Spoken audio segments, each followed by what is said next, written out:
अस्सलाम students, welcome to informatics academy. Dear student, आज के इस वीडियो लेक्चर के अंदर हम नेक्स्ट टॉपिक को स्टार्ट कर रहे हैं, चैप्टर नंबर 12 फॉर वो टॉपिक जो कि क्लास 10 के लिए जो है इंक्लूड है। इस टॉपिक के अंदर हम डिस्कस करेंगे कि सिंपल पेंडुलम की जो मूवमेंट है वो किस तरह से एक सिंपल हार्मोनिक मोशन जो है कंस्ट्रक्ट की जा रही है।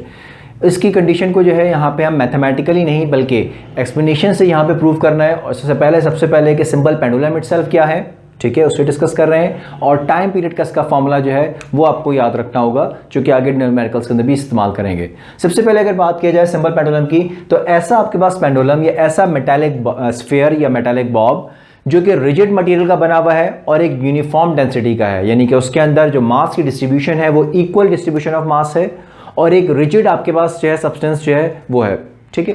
इसको अगर आप हैंग कर रहे हैं किसके साथ, एक मासलेस और इनइलास्टिक थ्रेड के साथ। एक ऐसा थ्रेड है जो कि बहुत बारीक सा है, मासलेस है और खींचने वाला धागा नहीं है।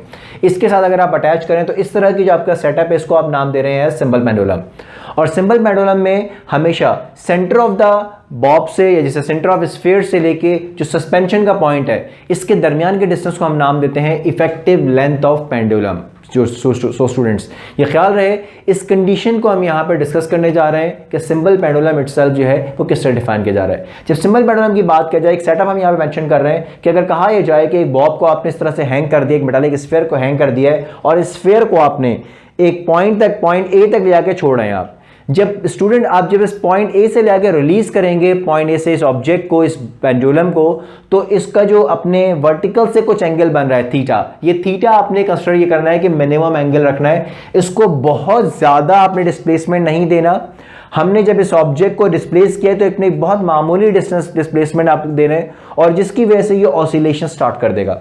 जिस टाइम पे इसे पॉइंट ए से रिलीज कर रहे हैं तो याद रहे पॉइंट ए के ऊपर ऑब्जेक्ट रेस्ट पर है, दैट मींस जगह पे इसकी वेलोसिटी क्या होगी, जीरो। वेलोसिटी जीरो होने का मतलब इस पॉइंट पे इसकी काइनेटिक एनर्जी भी जीरो है। और क्योंकि इस पॉइंट के ऊपर ये अपनी मैक्सिमम हाइट तक रेस कर रहा है इस पॉइंट के ऊपर, इस वजह से इस जगह पे पोटेंशियल एनर्जी मैक्सिमम होगी। जैसे ही आपने इसे रिलीज किया ये ऑब्जेक्ट आहिस्ता आहिस्ता अपनी वेलोसिटी इंक्रीज करता जाएगा और जब मीन पॉइंट पे पहुंचेगा उस वक्त इसकी वेलोसिटी मैक्सिमम होगी। और बिकॉज ऑफ इनर्शिया, जी स्टूडेंट, इनर्शिया क्या चाहेगा कि ये ऑब्जेक्ट अपनी मोशन को कंटिन्यू रखे। ये ऑब्जेक्ट कंटिन्यू मूव करता चला जाएगा towards other extreme point B और जैसे जैसे ऊपर की तरफ पेंडुलम मूव कर रहा होगा इसकी वेलोसिटी में आहिस्ता आहिस्ता कमी आएगी। ये ख्याल रहे स्टूडेंट, जब पेंडुलम इस तरह से वाइब्रेशंस कर रहा है तो दोनों एक्सट्रीम पॉइंट्स के ऊपर इसकी वेलोसिटी क्या होगी, मिनिमम या जीरो होगी।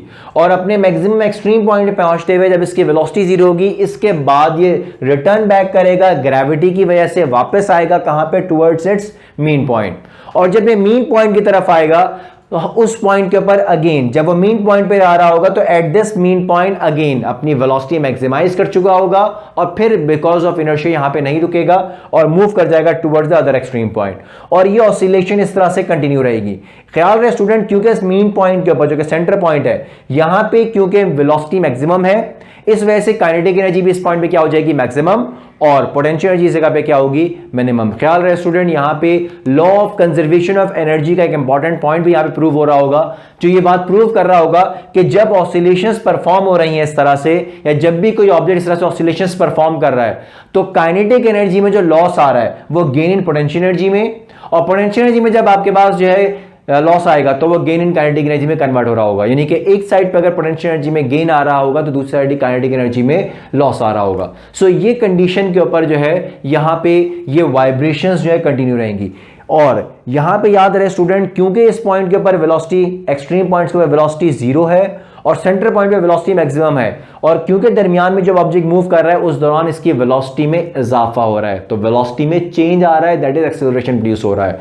दैट मींस उस कंडीशन के ऊपर कुछ पॉइंट्स हम यहां पे बना रहे हैं। सबसे पहले एक्सट्रीम पॉइंट की अगर मीन पॉइंट की अगर बात की जाए तो मीन पॉइंट के ऊपर डिस्प्लेसमेंट हमेशा जीरो होता है, that is x equals to zero होगा और इसके ऊपर वेलोसिटी मैक्सिमम होती है। हमेशा जब पेंडुलम ऑसिलेशंस कर रहा है तो ऑसिलेशंस करते हुए मीन पॉइंट के ऊपर इसका डिस्प्लेसमेंट क्या होगा, जीरो, और इसकी वेलोसिटी क्या होगी, मैक्सिमम।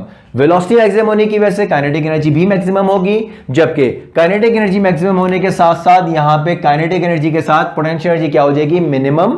ठीक है, सो जब हम बात कर रहे हैं पोटेंशियल एनर्जी मिनिमम की, तो मिनिमम पोटेंशियल एनर्जी का मतलब यह है कि इस पॉइंट के ऊपर जब पोटेंशियल एनर्जी मिनिमम है, at that time displacement zero है। एक तरफ पोटेंशियल एनर्जी मिनिमम और काइनेटिक एनर्जी मैक्सिमम हो गई है एट मीन पॉइंट। जब अदर एक्सट्रीम पॉइंट्स के ऊपर, दोनों एक्सट्रीम पॉइंट्स की बात की जाए, चाहे वो ए या बी, किसी भी एक्सट्रीम पॉइंट की बात करें, तो डिस्प्लेसमेंट क्या होगा वहां पे, मैक्सिमम होके एम्पलीट्यूड के बराबर होगा। वेलोसिटी इस जगह पे मिनिमम होगी, दैट इज जीरो होगा, और क्योंकि वेलोसिटी जीरो है तो काइनेटिक एनर्जी भी जीरो होगी।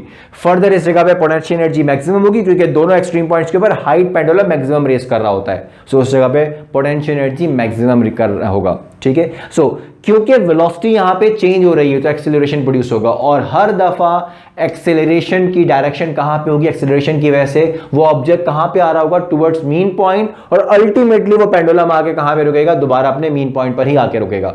दैट मींस इस पूरे रिलेशन को अगर आप यहां पे देखें तो ये बात प्रूव होगी कि दरअसल ये जो पूरी की पूरी मूवमेंट है, इसके अंदर एक्सेलरेशन हमेशा कहां डायरेक्टेड है, टुवर्ड्स द मीन पोजीशन, और जितना ज्यादा डिस्प्लेसमेंट होगा एक्सेलरेशन भी उतनी ज्यादा प्रोड्यूस होगी। दैट इज यहां पे a proportional to minus x, ये कंडीशन यहां पे प्रूव हो रही है। सो इस रिलेशन के रिस्पेक्ट से बात किया जाए तो ये बात यहां पे प्रूव हो रही होती है कि दरअसल सिंपल पेंडुलम जब मूव कर रहा है, या मोशन ऑफ सिंपल पेंडुलम, वो एक सिंपल हार्मोनिक मोशन ही परफॉर्म कर रहा है। और स्टूडेंट अगर टाइम पीरियड के रिस्पेक्ट से बात किया जाए तो time period of simple pendulum की बात किया जाए तो एक इंपॉर्टेंट कंडीशन है, इसके रिस्पेक्ट से अगर बात किया जाए तो इस time period of simple pendulum की वैल्यू क्या होगी। जब भी हम टाइम पीरियड के रिस्पेक्ट से बात करें तो time period of simple pendulum T की वैल्यू बराबर होती है 2 pi under root L upon G. ये फॉर्मूला होगा जी स्टूडेंट, ये ख्याल रहे।